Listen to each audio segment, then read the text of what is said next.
قرآن کریم کی یہ شان ہے کہ جو پیغمبر منتخب ہوئے وہ تمام پیغمبروں کے سردار، جو امت منتخب ہوئی وہ تمام امتوں کے سردار، جس مہینے کا انتخاب فرمایا وہ تمام مہینوں کا سردار، جس رات کا انتخاب فرمایا وہ تمام راتوں کے سردار۔ میرے بھائی، میرے دوست، میرے عزیز ہو، اس قرآن کریم کو محفوظ کرنے کے لیے قیامت تک لوگوں میں آگے پہنچانے کے لیے جن افراد کا انتخاب کیا، جن سینوں کا انتخاب کیا، وہ سینے تمام سینوں میں سردار۔ اب دیکھو اللہ تعالیٰ قرآن کریم کی عظمت کو بیان کرتے ہوئے فرماتے ہیں لو انزلنا ھذا القرآن علی جبل لرأیتہ خاشعا متصدعا من خشیۃ اللہ، اگر ہم یہ قرآن پہاڑ پر اتارتے، حالانکہ پہاڑ اپنی سختی میں، پہاڑ اپنی قوت میں، پہاڑ اپنی مضبوطی میں بڑا مشہور ہے، ضرب المثل ہے، ہم اس قرآن کو پہاڑ پر اتارتے تو پہاڑ بھی قرآن کریم کے عظمت کی وجہ سے اور اس کے رعب و دبدبے کی وجہ سے تھر تھر کانپنے لگتا۔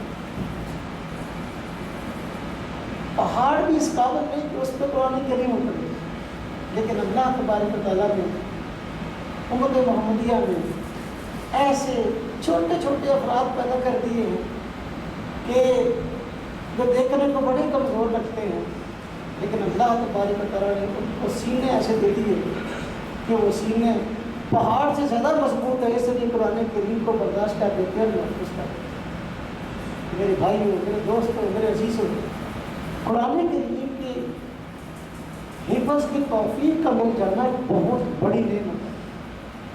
اگر ہم اس نعمت کی قدر کریں تو دنیا کی ساری نعمتیں اس کے مقابلہ میں ہمیں ہیچ اور فضول نظر آتی ہیں۔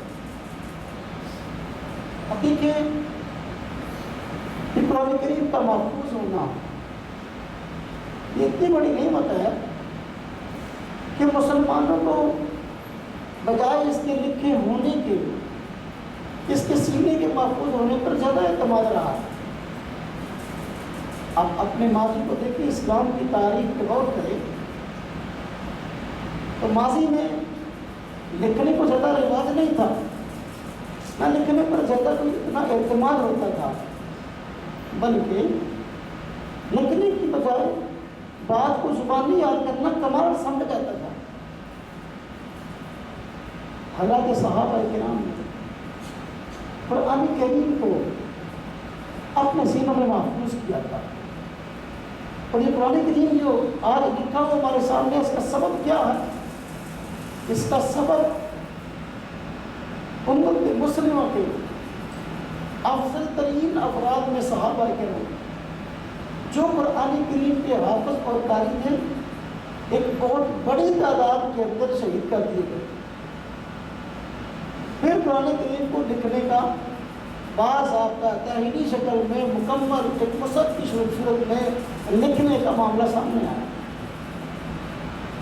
حضور نبی پاک صلی اللہ علیہ وسلم کی وفات کے بعد یمامہ کے رہنے والے مسلمہ نے اپنے شر کو پھیلانا شروع کیا۔ نبوت کا جھوٹا دعویٰ تو اس نے آپ صلی اللہ علیہ وسلم کی مبارک زندگی میں کیا تھا، لیکن صحابہ کرام نے اس کے خلاف باضابطہ جنگ لڑی۔ وہ حضور نبی پاک صلی اللہ علیہ وسلم کی وفات کے بعد سیدنا ابوبکر صدیق رضی اللہ عنہ کی کمان میں لڑی۔ وہ جنگ جو عقیدہ ختم النبوت کے تحفظ کے لیے لڑی گئی، اس ایک جنگ میں شہید ہونے والے صحابہ کرام کی تعداد 1200 ہے، اور آپ صلی اللہ علیہ وسلم نے اپنی بات زندگی میں جتنی جنگیں لڑی ہیں ان میں شہید ہونے والے کوئی صحابہ کرام کی تعداد کوئی 300 کم و بیش اس سے ہے۔ یہ ایک جنگ جو عقیدہ ختم نبوت کے تحفظ کے لیے لڑی گئی، اس میں شہید ہونے والے کی تعداد کتنی؟ 1200 میں ایسے صحابہ کرام شہید ہوئے جو امت مسلمہ کا صحابہ کرام کا سرمایہ تھا۔ بڑے بڑے بزرگ صحابہ جن کے خاص فضائل، جن کی خاص شان حضور نبی پاک صلی اللہ علیہ وسلم نے بیان فرمائی تھی، اللہ تعالیٰ نے قرآن کریم میں ان کے متعلق طرح طرح کی خوشخبریاں سنائی تھی۔ صحابہ کرام ان جنگوں میں ان کو ساتھ دے کے نہیں جاتے تھے، بلکہ ان کو اپنے سرمایہ کے طور پر سنبھال کے رکھتے تھے، یہ ہمارا سرمایہ کی ضائع نہ ہو جائے۔ لیکن یہ ابھی تک میں ملک کا تحفظ کی جنگ لڑی گئی، اس میں اب وہ سارے صحابہ کرام بھی شامل ہوئے، ان کو بھی شامل کیا گیا جو بطور سرمایہ کے رکھے ہوئے۔ 1200 صحابہ کرام شہید ہوئے، جن میں بہت بڑی تعداد بیت رضوان میں شریک ہونے والے صحابہ کرام کی ہے۔ جنگ بدر میں شریک ہونے والے صحابہ کرام کی بطور تبرک کے صحابہ کرام بھی موجود تھے، اور ان 1200 صحابہ کرام میں جو صحابہ اس جنگ میں شہید ہوئے اور حافظ اور قاری تھے، ان کی تعداد 700 ہے۔ کتنی؟ 700۔ اس ایک جنگ میں قرآن کریم کے 700 حافظ اور قاری شہید ہوئے۔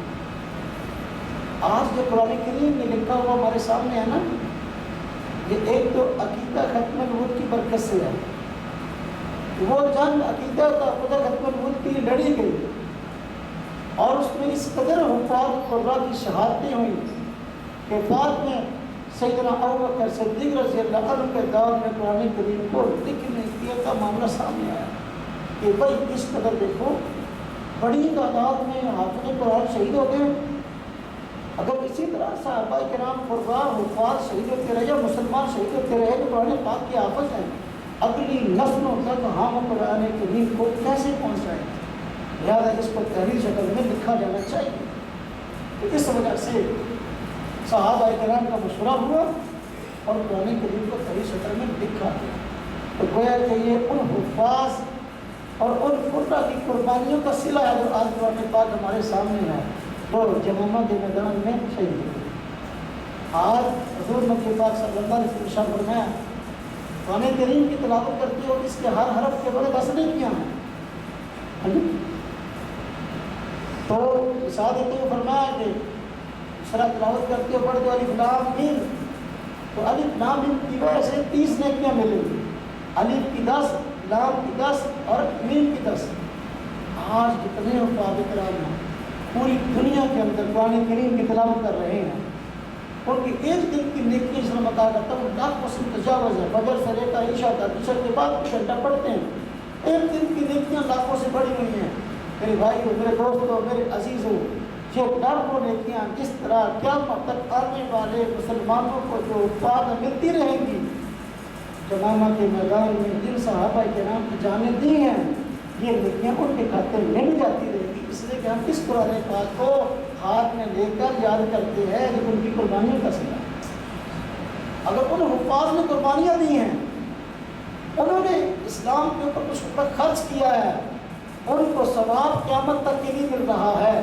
اگر آج ہم سب افراد جو قرآن کریم پڑھنے والے ہیں، اس دنیا کے اندر قرآن پاک سے سچی نسبت رکھ کے قرآن پاک کو یاد کر کے اپنی نسلوں تک پھیلائیں گے، جہاں جہاں تک ہماری محنت کے اثرات جائیں گے، کیا نیکیاں ہمیں نہ ملیں گی؟ ہمیں بھی ملیں گی۔ اگر آپ کا ایک شاگرد جس نے آپ سے قرآن کریم حفظ کیا، وہ زندگی بھر جتنے قرآن پاک پڑھتا رہے گا، جتنی کروڑوں نیکیاں اس کے کھاتے میں آئیں گی، وہ کروڑوں نیکیاں استاد کے کھاتے میں آتی رہیں گی۔ اس لیے میں کیا کرتا ہوں، قرآن کریم کا پڑھنا، قرآن کریم سے تعلق کو قائم کرنا یہ نفع سے خالی نہیں ہے۔ آج جو دنیا کی ڈگریاں میں اس کی نفی نہیں کرتا، میں اس تعلیم کا قائل، ہمارے مدرسے میں الحمدللہ اسکول پڑھایا جاتا ہے، لیکن اسکول کی تعلیم بندہ حاصل کرتا ہے نوکری کے لیے یا شوکری کے لیے، یعنی شادی کے لیے، شادی اچھی جگہ ہو جائے، یا کرتا ہے نوکری کے لیے۔ تو آج بی اے کیے ہوئے، بی ایڈ کیے ہوئے، ایم فل کیے ہوئے، پی ایچ ڈی کیے ہوئے بندے گھروں کے اندر بچے بچیاں بوڑھے ہو رہے ہیں، ان کو نوکریاں نہیں مل رہی۔ ہاں جی، چپڑاسی میں ہمارے ملک میں اگر کسی بندے لگنا ہے تو لاکھوں روپے کی رشوت دے کر پھر بندہ چپڑاسی لگتا ہے۔ تو بچے بچیاں بیچارے اس لیے تعلیم حاصل کرتے ہیں کہ نوکری مل جائے، نوکری نہیں مل رہی۔ دوسرا کی شادی ہو جائے اچھی جگہ، شادیاں بھی نہیں ہو رہی، گھروں کے اندر بچے بچے بوڑھے ہو رہے ہیں۔ میرے بھائیو، میرے دوستو، ہم جس مقصد کے لیے مدرسے میں آئے ہیں، اللہ اور اس کی رضا اور اللہ تعالیٰ کو خوش کرنا اور اس کی ہمیشہ رہنے پر جنت کا وارث بننا ہمارے آنے کا مقصد ہے۔ میرے بھائیوں، جس دن باپ اپنے بچے کی انگلی پکڑ کر اس کو مدرسے میں لے آیا اور استاد نے پہلی مرتبہ اس کو پڑھایا پڑھ الف، اسی وقت سے اس کا اجر شروع ہو گیا۔ ایم فل کرتے ہوئے 25 سال تک گئے، آج تو ماشاء اللہ 10 سال پرائمری کرتے ہوئے لگتے ہیں۔ پرائمری کرتے ہوئے کتنے سال؟ 10۔ پلے گروپ KG1 KG2 اور آپ نرسری 5 سال ہو گئے۔ اب اگلے آپ دیکھ لیں 5 سال بعد۔ میرے بھائیوں، میرے دوستوں، میرے عزیزوں، پھر بھی صورتحال کیا ہے؟ نوکریاں نہیں مل رہی، شادیاں نہیں ہو رہی، پڑھے لکھے بچے ہیں بچارے پریشان۔ لیکن قرآن کریم جو بندہ پڑھنے کے لیے پہلے دن آتا ہے، گھر سے نکلا، حضور نبی پاک صلی اللہ علیہ وسلم کی اس فضیلت کا بیان کرتا فضیلت کا وارث بن گیا۔ مہمان خرج فی طلب العلم فهو فی سبیل، تو علم حاصل کرنے کے لیے اپنے گھر سے نکلا، وہ اللہ کے راستے میں نکلا ہے، وہ اللہ کی راہ میں ہے، وہ اللہ کا مسافر ہے، وہ اللہ کا داعی ہے، اللہ کے دین کی طرف بلانے والا ہے، آنے والا ہے۔ میرے بھائی اور میرے دوستوں، اور اس بات میں آتا نا سمندر کی مچھلیاں بھی ایک قرآن پڑھنے والے جو بچے ہیں، دین پڑھنے والے جو بچے ہیں، ان کے حق میں دعا کرتی ہیں۔ سمندر کی مچھلیاں کیوں دعا کرتی ہیں؟ سمندر کی مچھلیوں میں کیا ہمیں پڑھتے ہوئے دیکھا قرآن؟ کہیں مدرسے میں آئی ہمارا نام جانتی ہے؟ نہیں۔ سمندر کی مچھلیاں ہمارے حق میں دعا کیوں کرتی ہیں؟ سمندر کی مچھلیاں ہمارے حق میں دعا اس لیے کرتی ہیں، حدیث پاک میں اس کی وجہ بیان ہوئی ہے کہ جو بندہ اللہ تبارک و تعالیٰ کے دین پر لگ جاتا ہے، دین کو حاصل کرنے کے لیے، اور اس میں 24 گھنٹے کی اپنی صلاحیتیں کھپاتا ہے، اللہ تبارک و تعالیٰ کا محبوب بن جاتا ہے، اور اللہ تعالیٰ اس سے محبت کرنے لگتے ہیں، اور پھر اللہ تعالیٰ فرشتوں کو حکم دیتے ہیں کہ منادی کرو، اعلان کرو دنیا میں کہ فلاں بندہ اللہ کا محبوب ہے، تم بھی اس سے محبت رکھو۔ تو فرشتے اعلان کرتے ہیں، تو کائنات کی ہر مخلوق، یہ مشرق ہے اور مثال کے ہے، مگر نہ کائنات کی ہر مخلوق جو ہے وہ اس سے محبت کرنے لگتی ہے اور اس کے حق میں دعائیں کرنے لگتی ہے۔ سمندر کی مچھلیوں کی مثال یہ اس لیے ہے کہ مچھلیاں ہماری نظروں سے غائب بہت دور ہے، اس لیے مثال دی ہے، مگر جو مخلوقات ہمارے ارد گرد ہیں وہ بھی آپ سے قرآن کے آگے میں، دین پڑھنے والے کے آگے میں دعائیں کرتی ہیں۔ سمندر کی مچھلیاں کیوں؟ اللہ تعالیٰ کا حکم ہے کہ یہ میرا محبوب ہے، تم اس سے محبت رکھو۔ سمندر کی مچھلیاں دعائیں محبت اس لیے کرتی ہیں کہ وہ اللہ کا محبوب ہے، اور اللہ پاک نے حکم دیا اسے محبت رکھو، اس میں سے دعائیں محبت کرتی ہیں۔ میرے بھائیو، میرے دوستوں، میرے عزیزوں، کوئی چھوٹا کام نہیں ہے کائنات کے اندر، اس سے بڑا کوئی اور کام ہوتا تو اس کے فضائل سے کہیں بڑھ کر بیان ہوتے۔ علم دین کو سیکھنے، قرآن کریم کو سیکھنے سکھانے کے جو فضائل ہیں، جو حضور نبی پاک صلی اللہ علیہ وسلم نے فرمایا، اس سے بڑھ کر کسی اور کام کے ہے ہی نہیں۔ اب آپ صلی اللہ علیہ وسلم کی لمبی بیان کا موقع نہیں ہے، بس ایک آدھ بات کر کے بات ختم کرتا ہوں۔ حضور نبی پاک صلی اللہ علیہ وسلم کی عادت مبارکہ تھی، رمضان مبارک کے مہینہ میں جبریل آتے تھے اور آ کر حضور نبی پاک صلی اللہ علیہ وسلم سے قرآن کریم پہ دور کرتے تھے۔ کیا کرتے تھے؟ توجہ کرنا، میری بات کرو۔ بخاری شریف میں روایت موجود ہے، ٹھیک ہے تمہارے موجود۔ رمضان شریف کے مہینے میں جبریل آتے اور حضور نبی پاک صلی اللہ علیہ وسلم سے قرآن کریم کا دور کرتے۔ کیا مطلب؟ جبریل سناتے، حضور سنتے، حضور سناتے، جبریل قرآن کریم کا دور کرتے۔ آپ صلی اللہ علیہ وسلم اس خوشی میں کہ جبریل آ رہے ہیں رمضان میں اور قرآن کریم کا دور کر رہے ہیں، اس خوشی میں حدیث پاک میں آتا ہے کہ اتنی زیادہ سخاوت کرتے تھے کہ ہوا بھی جو ہے اتنی تیز یا نہ نہیں چل سکتی جتنی تیزی کے ساتھ اب اپنا مان جو ہے وہ لوگوں میں صدقہ کرتے ہیں اور لوگوں میں سخاوت کرتے ہیں، اس خوشی میں کہ میں قرآن کریم کا دور کر رہا ہوں۔ میرے بھائیو، جب آپ قرآن پاک سناتے ہو نا، جب آپ قرآن پاک سنتے ہو جی بڑا احساس ہے کہ سنت نبی ہے۔ حضور نبی پاک صلی اللہ علیہ وسلم آخری سال تھا جب وفات ہوئی 10 ہجری میں جبریل تشریف لائے، اس سال آپ نے 2 مرتبہ دور کیا حضور نبی صلی اللہ علیہ وسلم، 2 مرتبہ، جو خلاف معمول تھا، بتانے کے لیے کہ شاید اس کے بعد آئندہ موقع نہیں ہے۔ تو میرے بیٹوں، میرے دوستوں، میرے بھائیوں، قرآن کریم کے ساتھ نسبت یہ بہت بڑے اعزاز کی بات ہے، اس کو اپنے لیے عظیم فضیلت سمجھیں اور عظیم کار سمجھیں، اس سے بڑا کوئی کام نہیں ہے۔ اگر اس سے بڑا کوئی اور کام ہوتا تو اس کی فضیلت اس طرح بیان ہوتی جس طرح کے قرآن کریم کو پڑھنے اور پڑھانے کی ہیں۔ تو قرآن کریم کا حاصل ہو جانا بہت بڑی بات ہے۔ اس کے ادب کی طرف بات کرتے ہوں، قرآن کریم کا علم ہونا، اس کے الفاظ کا محفوظ ہونا، یہ بھی بہت بڑی نعمت ہے میرے بیٹوں میرے دوستوں۔ اس کے ساتھ ساتھ قرآن کریم کا ادب ہونا، ساتھ ادب یہ بہت ضروری ہے۔ ایک بندہ قرآن کریم کا حافظ ہے لیکن قرآن پاک کے آداب سے واقف نہیں ہے، وہ قرآن کریم سے اس کو نفع نہیں ہوگا۔ صاحب قرآن کی جو قرآن سے نسبت ہے یہ بہت بڑی عظمت والی بات ہے، اس کی یاد رکھنے کی ضرورت ہے۔ قرآن کریم کا ادب بہت زیادہ ضروری ہے۔ آج لوگوں نے ادب کے حوالے سے چند چیزیں اپنی بنا رکھی ہیں، جس طرح کہ ایک بچی کی شادی ہوتی ہے تو جب اس کو رخصت کرتے ہیں نا ایک بچی والے، تو اس کے سر پر قرآن رکھ کے نا اس کو رخصت کر رہے ہوتے ہیں، سر پر قرآن رکھ کے اس کو گاڑی میں بٹھا رہے ہوتے ہیں۔ بھائی یہ قرآن کریم کا ادب، سر پر قرآن رکھنے سے پہلے آپ نے کبھی یہ سوچا کہ اس بچی کے سر پر قرآن رکھ کر اس کو رخصت کر رہے ہو، یا اس بچی کو قرآن پڑھایا بھی ہے کہ نہیں؟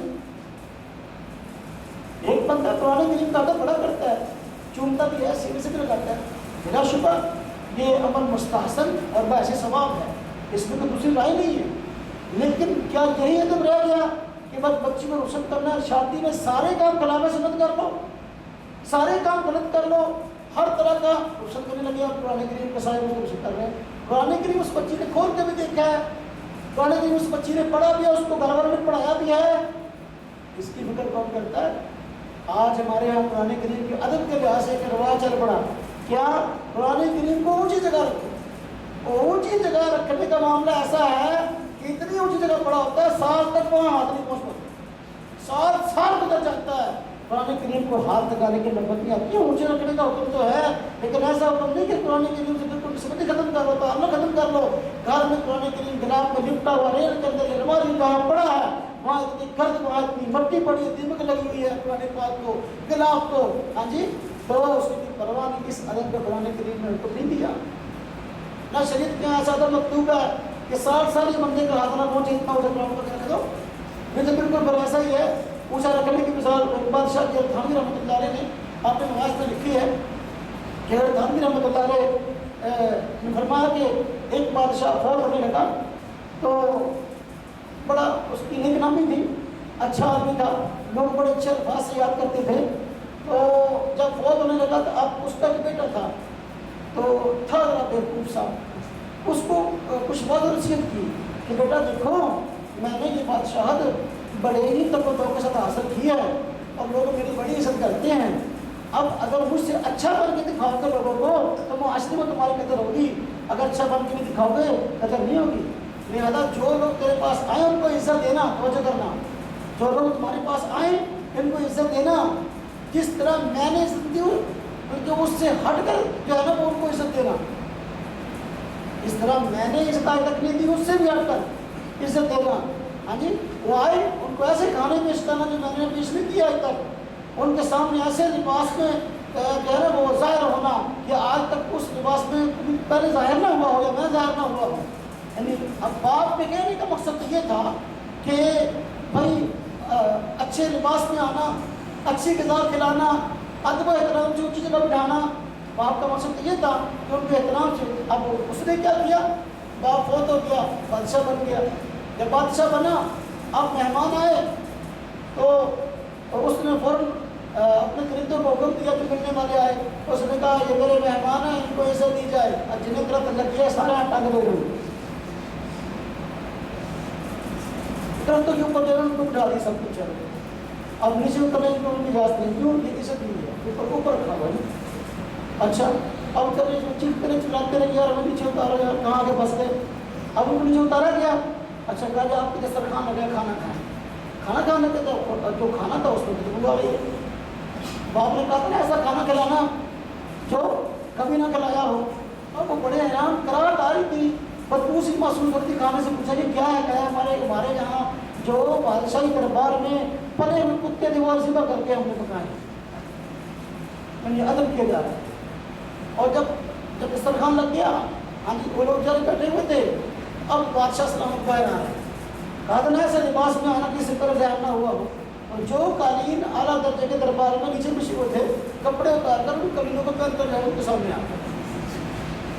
آپ نے یہ سننا تو ہے، قرآن کریم کا ادب کرنا ہے، اس کو اونچی جگہ رکھنا ہے، لیکن یہ اونچی جگہ بٹھانے کا مطلب کیا ہے؟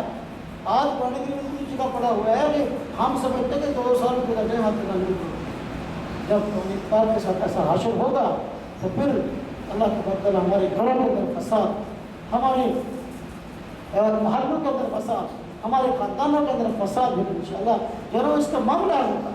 میرے بھائی اگر دوست قرآن کریم کا رشتہ مضبوط ہو جائے گا پھر انشاءاللہ سارے ہی کہہ رہے ہیں، پھر سارے معاملہ ٹھیک ہوں گے۔ تو بات کرنے کا مقصد یہ ہے کہ قرآن کریم اللہ تبارک تعالیٰ کی عظیم نعمت ہے اور اس کی قدر کرنے کی ضرورت ہے۔ جن کی قرآن سے نسبت ہے وہ عظیم لوگ ہیں، اور جن کا قرآن پاک سے تعلق ہے عظیم لوگ ہیں۔ جو قرآن پڑھتے ہیں وہ بھی عظیم لوگ ہیں، جو پڑھاتے ہیں وہ بھی عظیم لوگ ہیں، اور جو آگے قرآن کریم کی دعوت کو پھیلاتے ہیں وہ بھی عظیم لوگ ہیں۔ میرے بھائیو، میرے دوستو، بس دعا ہے اللہ تعالیٰ سے کہ اللہ تعالیٰ ہم سب کو قرآن کریم کی قدر کرنے کی، قرآن کریم کی عزت کرنے کی، قرآن پاک کو پڑھ کر اس پر عمل کرنے کی توفیق عطا فرمائے۔ وہ آپ کو دعوانا الحمدللہ رب العالمین۔